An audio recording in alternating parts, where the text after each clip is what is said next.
guess this is the first episode of Two Men and a Cactus. Indeed. A podcast with me, Yeah. Gavin, or Gav. Gav. Yeah, everyone calls me Gav. And Mitch, not Mitchell. Not Mitchell. Oh, yeah, you're... Yeah, I'm Mitchell, you're Gavin. Mitchell. I said that to the missus the other day, Mitchell, and she's like, Mitchell? I was like, yeah, his name's Mitchell. And I guess we wanted to do this, didn't we? We're like two mates in the videography business as freelancers, and we kind of thought all the conversations me and him have on WhatsApp, voice notes, talking about pricing jobs and, you know, production generally, or literally everything around what we do on a day-to-day.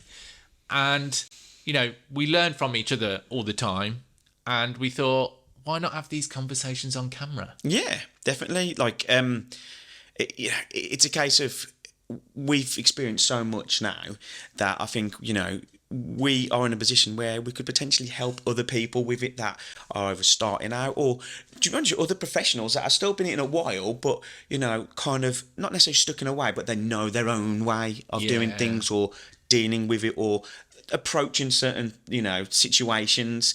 Like the amount of times I've approached a situation and it's not necessarily wrong, it's just that's how I've done it, and then had the conversation with you, and then you've gone, oh well, I would have done it this way, and I've gone, oh, actually I could probably incorporate that into my workflow or ideas, do you know what I mean? And hopefully once or twice at least you've gone, oh yeah, well, I didn't know that. What normally happens is I say, well, why don't you do it this way? And he'll go, yeah, but, you know, this way works for me. And then all of a sudden he'll come around to it and go, actually, I've been doing it the way you said, and it's much better. He's a little bit stubborn like that. He's like, oh, okay, yeah, you were right. But even the guys we know that are freelancers like us, we did a little, you know, test episode like probably a month or so back now. And when we put that out, even guys that have been doing it as long as us were like, oh, I can't wait to listen to this. So we're hoping that, one, it helps people that are earlier on in their career as such. Maybe it's a side hustle, or maybe it's a hobby, or, you know, even to the experience. And I think, you know, the reason for the name as well, we didn't want it to be very generic in, like, you know, the film production podcast or stuff like that. So yeah, it's a bit of a weird name, but it's intriguing. And it kind of allows us to grow maybe slightly outside into photography, have guests. I guess really in the creative space, we want it to be as broad as possible. Yeah, definitely. It's just to get other people's... It's not necessarily... This is going to be just like kind of focused on just like the video side and video techniques. Like I think when I said to you, like I want it to include the business side of things, and that's potentially where we can include other business people that have dealt with businesses, you know, like social media stuff, exactly. Boring tax stuff. You know what I mean? It's a big part of it, kind of keeping your accounts and everything like that, and you know, everything like that is like I say, a big thing of it, isn't it? Really, and it just wanted to, you know what I mean? Because like when I was doing this video on the side, it was great. I loved the video, but really didn't know how to then progress and change into making it a business. Yeah, and that's what we kind of want to help other people, like I do anyway, and I'm sure you do. Yeah, and just, you know, it's good for us to like hang out once a month, shoot some episodes, and, you know, just chew the fat on this. And it's great for us because, one, it's content to put out, and hopefully be a little bit of an authority in ways in the space. We're certainly not, you know, the most experienced people you would listen to on a podcast, but we feel like Mitch says that we've got something to offer here. We have definitely got the experience though. And I think at the end of the day, there's lots of people out there that have it as a hobby and would like to do it full time. Yeah.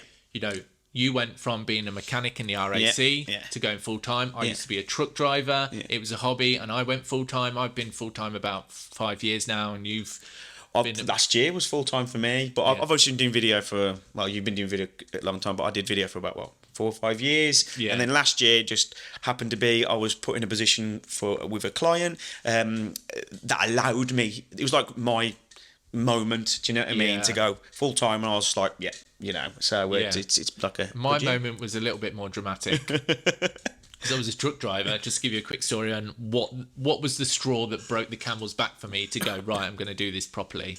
And that was, I was doing a delivery and had a bit of a altercation with that customer who essentially was very rude to me, swore at me, pushed me about. And I made a complaint on the Facebook page. Very well written. I wasn't in any way aggressive. It was simply a complaint, in hoping that higher management would see that, because I had no other way, because he was the manager. And then he complained that I complained. He complained that I complained, and my company at the time said that it wasn't acceptable. And even though I made an official complaint about it, I got suspended for 2 weeks. I didn't know it was like that. Oh, Yeah, God, yeah. 2 weeks. I literally went in the next week, and they gave me, said, right, had a meeting, I was suspended. And at that point, I just thought, I need to do something for me. I'd been doing the video for a while, like just editing actually. I hadn't filmed anything. I was just editing work as a hobby.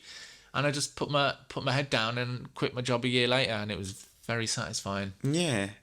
Well, for me, I guess it was I was in what I class as a decent job. Like I've been with the RAC as a patrol mechanic for them for.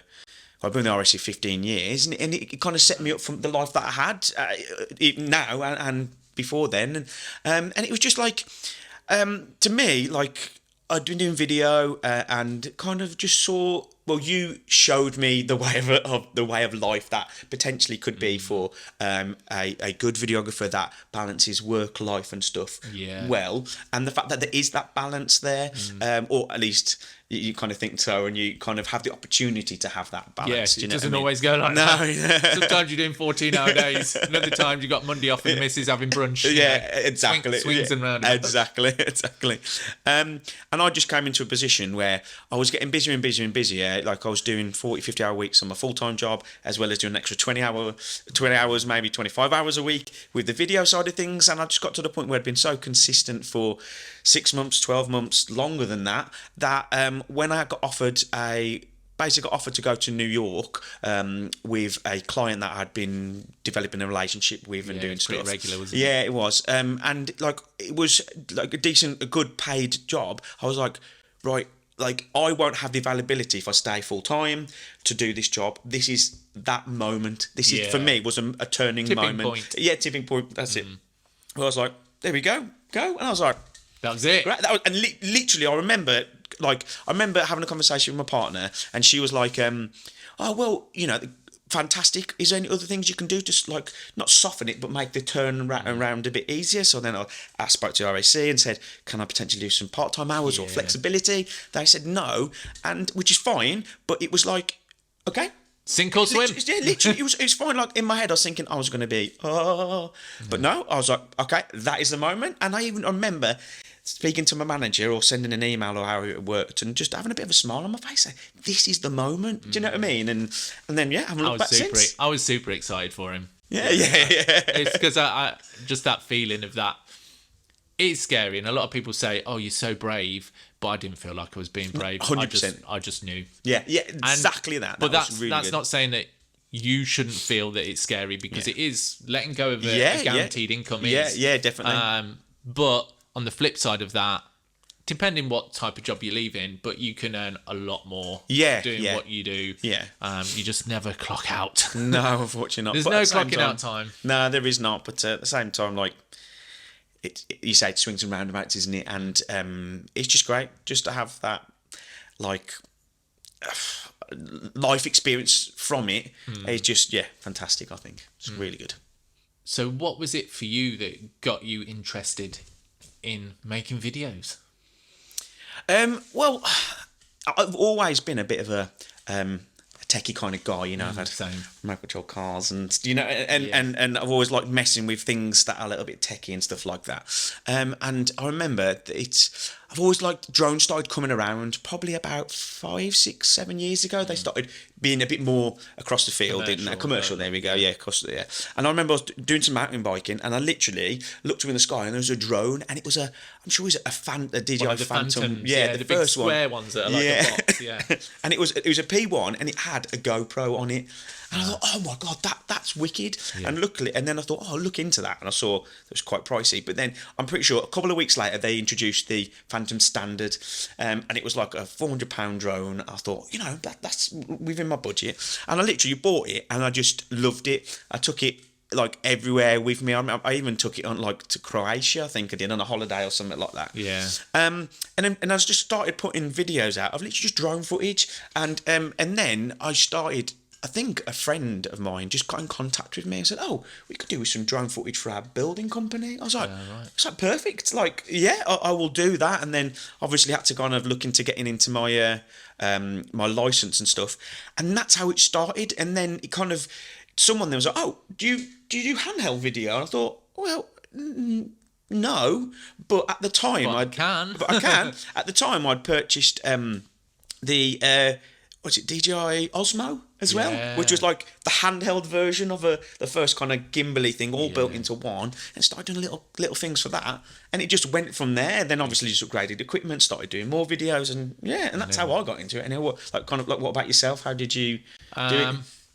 Hobby. I went snowboarding, and I'm old, so 2007. The digital cameras back then had a little video mode. It was like screen on the back. You could take photos, you could look at them, but they had a little video function. I think it was about a limit of 20 seconds or something. So I was snowboarding. I'm taking little clips of my mates, and I got home. I was like, oh, I want to put this together with some music. So I got Sony Vegas Movie Maker or whatever it's called, like a trial version on my old battered Dell laptop. And I just put that together with some titles and all the lads' names, and it was like a 30-second video, and I was hooked. Yeah. Hooked. I was like, I am going to devote my life to this. Well, not quite. But Well, I was like, I ended up buying a Mac, an iMac, and basically learning Final Cut through lynda.com, which got bought by LinkedIn. Oh, right, so okay, video decent. Training. So I got some copies of Larry Jordan and How to Learn Final Cut Pro 6, I think it was back then. I was going to say, not 10. Yeah, a long time ago. And got into that, and it was years later where someone asked me to film something, I got into cameras, and it's grown from there. But it was quite some time later, I literally just editing snowboarding holiday videos, mountain bike holiday videos, and family holidays. Mm-hmm. And then to the point where obviously that thing happened at work, and it just went to full time. Yeah, that's pretty good, isn't it? Mm. So with these, I kind of want to.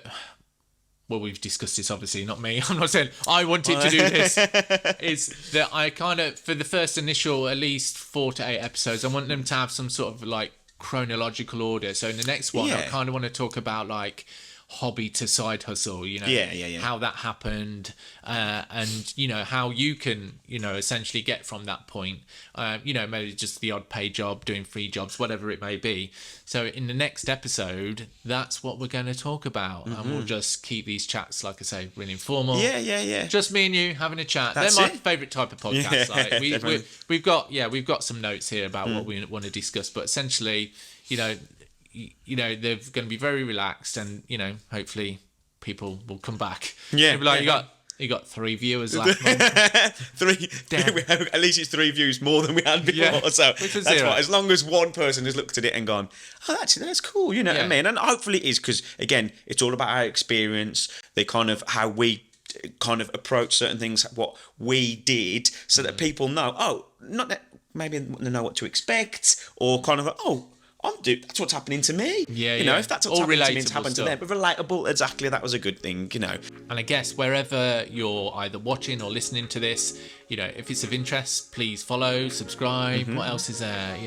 Follow, subscribe. That's about it, really. I think so. And just share it with other people that you think may be interested in. Yeah, that's it. That's what we want. Hopefully, see you on the next one. Yeah, see you soon.